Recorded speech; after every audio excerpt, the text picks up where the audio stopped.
السلام علیکم ورحمۃ اللہ وبرکاتہ۔ حضرت ابوبکر صدیق رضی اللہ تعالیٰ عنہ سے روایت ہے کہ نبی کریم صلی اللہ علیہ وسلم نے ارشاد فرمایا، جس نے لا الہ الا اللہ کی گواہی اس طرح دی کہ اس کا دل اس کی زبان کی تصدیق کرتا ہو تو وہ جنت میں جس دروازے سے چاہے داخل ہو جائے۔ حضرت ابو ذر رضی اللہ عنہ سے روایت ہے کہ رسول اللہ صلی اللہ علیہ وسلم نے ارشاد فرمایا، یقیناً وہ شخص کامیاب ہوگا جس نے اپنے دل کو ایمان کے لیے خالص کر لیا ہو اور اپنے دل کو کفر اور شرک سے پاک کر لیا ہو اور اپنی زبان کو سچا رکھا، اپنے نفس کو مطمئن بنایا کہ وہ اس کو اللہ کی یاد سے اور اس کی مرضیات پر چلنے سے اطمینان ملتا ہو، اپنے طبیعت کو درست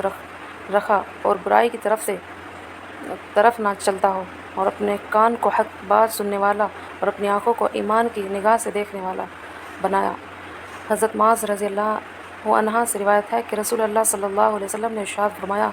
معاذ کیا میں نے رات کو کوئی حضرت معاذ رضی اللہ عنہ سے روایت ہے کہ رسول اللہ صلی اللہ علیہ وسلم نے ارشاد فرمایا، معاذ کیا تم نے رات کو کوئی آہٹ سنی؟ میں نے عرض کیا نہیں۔ آپ صلی اللہ علیہ وسلم نے ارشاد فرمایا، میرے پاس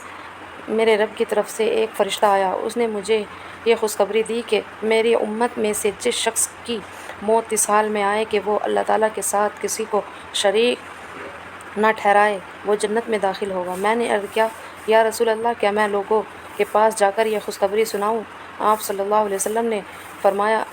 نہیں، انہیں اپنے حال پر رہنے دو تاکہ اعمال کے راستے میں ایک دوسرے سے آگے بڑھتے رہیں۔ ایک جگہ ارشاد ہے، لوگوں